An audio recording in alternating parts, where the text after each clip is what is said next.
जरूरी नहीं पर मूवी को लके या 10 लके कर दिया करेगी। मूवी का नाम है लिस्ट सेंटेनेडो। कहानी के शुरू में हमें बताया जाता है इंसानों ने अपनी जिंदगी में बहुत सी गलतियां की जिससे इन्हें बहुत सी मुसीबतों का सामना करना पड़ा और उसी वजह से समंदरी तूफान आई, आधी से भी ज्यादा दुनिया डूब गई।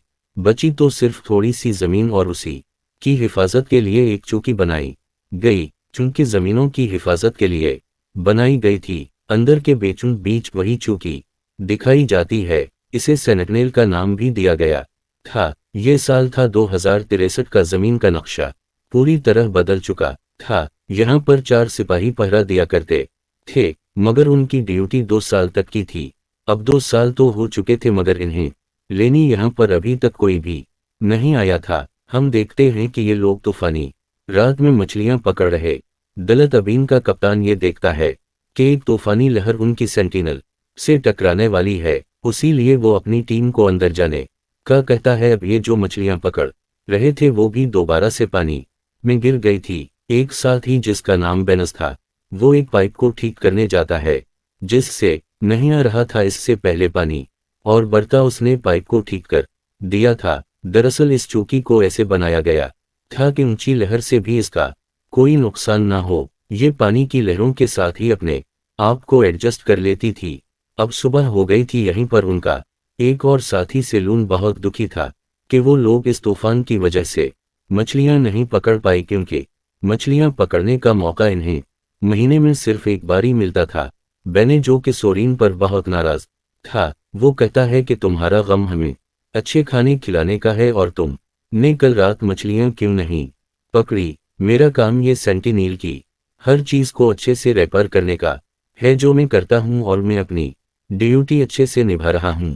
यहीं पर कैप्टन सबको चुप होने का कहते हैं। दरअसल ये लोग अब अपने घर जाना चाहते थे। ये यहाँ पर रहकर तंग आ गए थे। जो टीम उनकी जमीन से उनको यहाँ पर लेने आने वाली थी वो अभी तक नहीं आई थी। सेलून जो कि हर दिन एक रिकॉर्ड बनाता था, वो ऐसा जब से कर रहा था जब से वो यहाँ पर आया था। वो ये सारा रिकॉर्ड बनाकर अपनी 20 को भेजा करता था। कैप्टन जो कि सेंटीन की छत पर घूम रहे थे, पर वो एक इशारे को देखते हैं जो कि सिलो ने बनाया था, ताकि अगर कोई यहाँ पर आए तो वो उनकी मदद से उन तक पहुँच जाए। मगर कैप्टन को ये बात पसंद नहीं आती। वो इस कपड़े को हटाने का कहते हैं।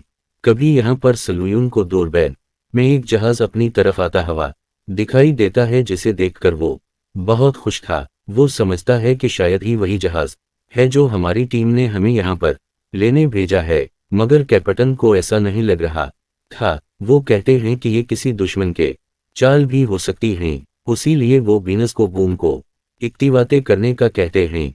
थी उनकी एक और साथी जिसका नाम कत्ते था। इस कॉरिडोर पर सब कुछ चेक करने का कह रहे थे।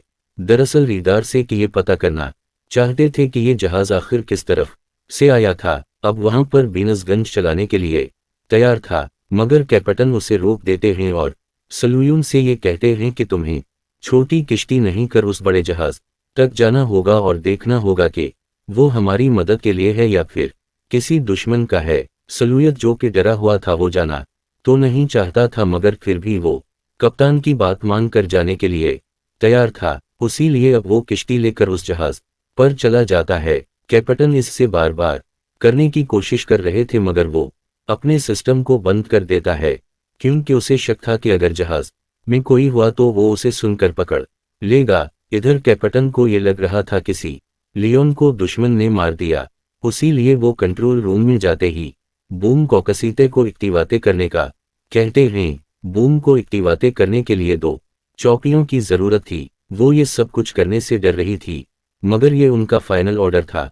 से लेविन जो कि इस जहाज की छानबे कर रहा था, इसे वहां पर कोई भी नहीं मिलता, ना जिंदा इंसान और ना ही मुर्दा। वो ये सब देखकर मायूस हो गया था कि अभी उनकी टीम में से इन्हें यहाँ पर लेने कोई नहीं आया। वो कभी भी अपने घर नहीं जा सकते। वो ये सोचकर वहीं पर बैठ जाता है, मगर उसी चक्कर में वो ये भूल गया था कि इसने कैप्टन को भी इस बारे में बताना था कि जहाज में कोई नहीं है। उसी लिए अब वो जल्दी से अपने रेडियो को ऑन करता है, कैप्टन को बताता है कि यहाँ पर कोई नहीं है। कभी जल्दी से वो बूम को चलाने से रोक देते हैं और अब इसकी दोनों चाबियों को कैप्टन ने अपने पास रख लिया था। वो कैसे डाल उसे कहते हैं कि तुम जल्दी फैसला नहीं ले सकती, उसीलिए तुम्हें उन चाबियों की जरूरत नहीं है। अब सल्वियन और जहाज को लेकर अपनी चौकी तक ले आया था। बीनस भी इस जहाज की जांच करता है, जिससे पता चलता है कि जहाज पिछले कई महीनों से बिन पड़ा है। ये जहाज भेजा तो इन्हीं लोगों के लिए गया था, मगर इन्हें ये पता करना था कि आखिर जहाज में लोगों के साथ हवा किया था जो यहाँ पर इस जहाज को लेकर आए थे। कहता है कि मैं इस जहाज को ठीक कर सकता हूँ, मगर कैप्टन इन्हें मना कर देते हैं और ये कहते हैं कि नहीं, हमें उसके साथ कुछ नहीं कर सकते और न ही 20 पर बता सकते हैं तक हम खुद अच्छे से इसकी छानबीन न कर लें। ये सभी कैप्टन के सख्त उसूलों से तंग आ गई थी, क्योंकि अब ये किसी भी कीमत पर वापस घर जाना चाहते थे। सल्वीन जब कैप्टन के पास दोनों चाबियों को देखता है तो उसे और भी ज्यादा गुस्सा आ गया था, क्योंकि अब इस चौकी का सारा इख्तियार कैप्टन के पास था। इधर कैप्टन जहाज के बारे में सारे लोकेशन को पता करते हैं कि ये यहाँ पर कहाँ से आया था।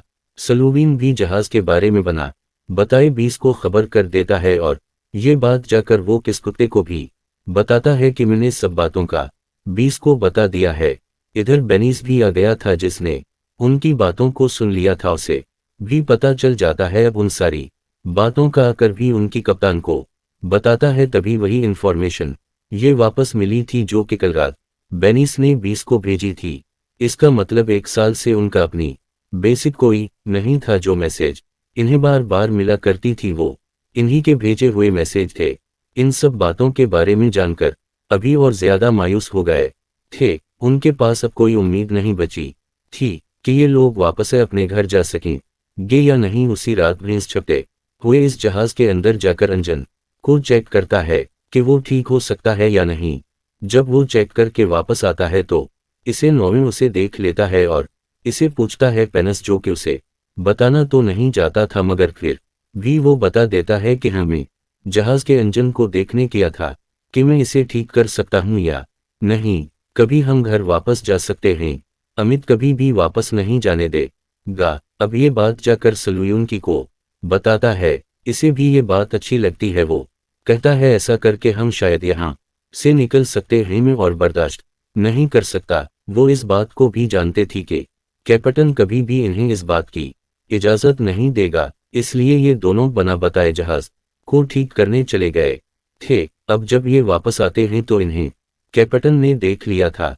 कप्तान शप उन दोनों को देखते हैं तो ये कहते हैं नहीं, हम उसे ठीक नहीं करेंगे, बल्कि इसके एक एक बरसे को खोल कर अपनी चौकी तक लेकर आएंगे। ये बात सुनकर सल्वीन को बहुत गुस्सा आता है। वो कहता है बस बहुत हुआ, हमने अपनी ड्यूटी से ज्यादा अपने फर्ज को निभाया है। अब हम और ज्यादा बर्दाश्त नहीं कर सकते, हमें अपने घर वापस जाना है। कैप्टन कहता है नहीं, तुम यहाँ से नहीं जा सकते, ये मेरा हुक्म है। वो इन्हें गिनी गालकर यहीं पर रोकने का कहता है। इधर कैसे दी जो कप्तान के साथ रह कर यहीं पर खुश थी, मगर फिर भी वो इन दोनों के लिए कप्तान से बात करने जाती है कि वो इन्हें यहाँ से जाने दें। वो कहती है कि तुमने पहले भी अपनी बहुत से सिपाहियों को खोया है, तो तुम ये गलती दोबारा मत करो, इन्हें जाने दो। कैप्टन कैसिडी की बात को सुनकर ये फैसला करते हैं कि हम उसे दो यही चौकी पर रहेंगे और दो जा सकते हैं। बीनस तो ये सुनकर खुश था, मगर सलेबियां खुश नहीं था, क्योंकि वो कस्ते को भी अपने साथ लेकर जाना चाहता था। वो कस्ते से कहता है कि तुम कप्तान से कहो कि मैं भी जाना चाहती हूँ, मगर वो कहती है नहीं तुम जाओ, मैं यहाँ पर बहुत खुश हूँ। जब बेनजूर सल्वीन ने अपनी सारी तैयारी कर ली थी, उसी रात कैप्टन 1 लीटर भी देता है, जो कि जाकर इन्हें 20 पर देना होगा। अब जब सुबह होती है तो हर तरफ खतरे की घंटियां बजना शुरू हो गई थी। कैप्टनों ने छत पर बल्ला कर जल्दी से बूम को एक्टिवाते करने का कहते हैं।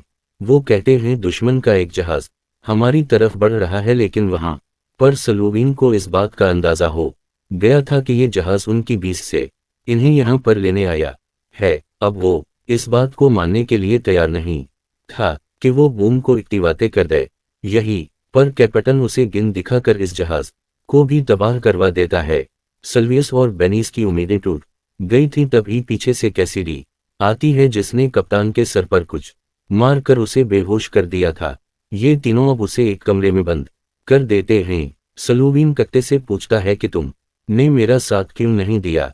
वो कहती है अगर मैं तुम्हारा साथ देती तो तुम्हें कैप्टन पीना जाने देता। बेनिस कहता है हमें इसे मार देना चाहिए, मगर सलूयून सबको ऐसा करने से रोक रहा था। सिल्वी इन कैप्टन से मिलने जाता है और इसे पूछता है जब हमारे दरमियान में ये बात तय हुई थी कि हमें से 2 लोग यहाँ पर रहेंगे और 2 वापस चले जाएंगे, तो तुम ने अपना इरादा क्यों बदला। वो कहता है ये जहाज हमें देने 3 महीने पहले भी आया था, मगर किसी ने रीडार सी रास्ता बदल दिया। हम लोगों के बीच में कोई किधर छुपा हवा है इस पर बूम बनाकर उसे तबाह कर दे। एक्सलविन कहता है अच्छा, अगर तुम सब बातों को जानते थे तो तुमने मुझे पहले क्यों नहीं बताया।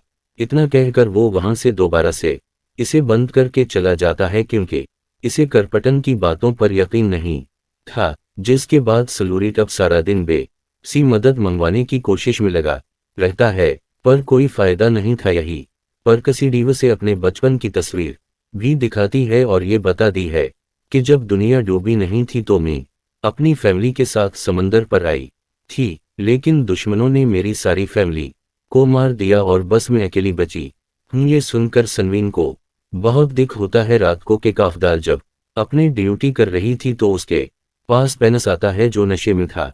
वो उसे बदतमीजी करने की कोशिश कर रहा था कि सीडी खुद को छुड़वाकर सलविन के पास जाती है। बाद में उन दोनों को पता चलता है दरअसल बेनिश के कुत्ते के पास बोनस को एक्टिवाते करने की चाबी लेने आया था। से 20 पर यह मैसेज भेज देता है जो काम वो करने आए थे वो पूरा हो चुका है, उसीलिए वो इन्हें वापस बल्ला लिया जाए। सलूविन और केसडी जल्दी से कंट्रोल रूम की तरफ बढ़ते हैं। सलून कहता है रुक जाओ बनिस, तो मैं इसे बोन को नहीं चला सकता और ऐसी किसी मासूम की जान नहीं ले सकते। ये बात सुनकर बेनस रुक गया था। वो रोने लगता है क्योंकि उसे वापस जाने का कोई रास्ता नजर नहीं आ रहा था। जिसके बाद ये कप्तान को देखते हैं जिसके कमरे की खिड़की खुली हुई थी। इन्हें देखकर ऐसा लगता है कि शायद उसने समंदर में कूदकर अपनी जान दे दी। कुछ दिन के बाद इन्हें समंदर के बीच कुछ मलबा नजर आता है जिसे एक कसैते और सलूयून वहां से लेने जाते हैं ताकि वो इधर जाकर अपनी जरूरत का कुछ सामान ले आएं। ये जब यहाँ पर मछलियां पकड़ रही थी तो सलूइन की जाल में कैप्टन की लाश आ गई थी जिसके सर पर चोट का निशान था। अब जब ये वापस आते हैं तो सलूविन को बेंसपरक हो रहा था, इसीलिए जब कनस्ते दोबारा से एक बीनस के साथ समंदर में जाने वाली थी तो वो किसी डी को एक गिन देता है ताकि वो अपना ख्याल रख सके। उनके जाने के बाद वो कंट्रोल रूम में जाकर सारी फाइल्स को चेक करने लगता है, जिससे उसे बेनिस की फाइल से ये पता चलता है कि वो दिमाग की तौर पर बीमार था। वो एक अच्छा इंजीनियर था, उसीलिए उसे यहाँ काम पर रखा गया।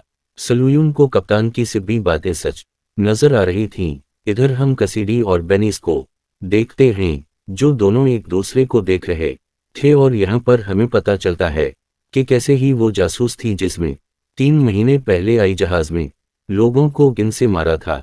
वो बेनस को भी मार देती है और रोते हुए अब सलून के पास आ गई थी। चूंकि पर सिर्फ 2 ही लोग बचे थे, अब वो अगले दिन कस्ते के पास जाकर बूम को एक्टिवाते करने का कहता है, ये कहकर कि इनके दरमियान में एक दुश्मन है। कुत्ते समझ गई थी किसी लियोन को इसकी सच्चाई पता चल गई है, जिस पर वो ये कहती है हाँ ये सब कुछ मैंने किया है, पर अपने लोगों की जान बचाने के लिए हम चाहते थे कि पर कब्जा कर लीं। सिल्वी ने अब इसकी कोई बात नहीं सुनता और बूम को एक्टिवाते कर देता है। तो भी कंप्यूटर स्क्रीन पर यह आता है कि आप इस बूम को एक्टिवाते नहीं कर सकते। दरअसल इस कंप्यूटर का सिस्टम बेनिस ने बदल दिया था क्योंकि वो नहीं चाहता था कि कोई भी एक इंसान इस चौकी पर कब्जा करके दूसरी दुनिया को तबाह कर दें। कहानी के आखिर में हमें दिखाया जाता है कि सलूयून और कस्ते के दरमियान में सौदा हुआ था वो, और यहीं पर रहकर इस चौकी की हिफाजत करेंगे और कोई भी किसी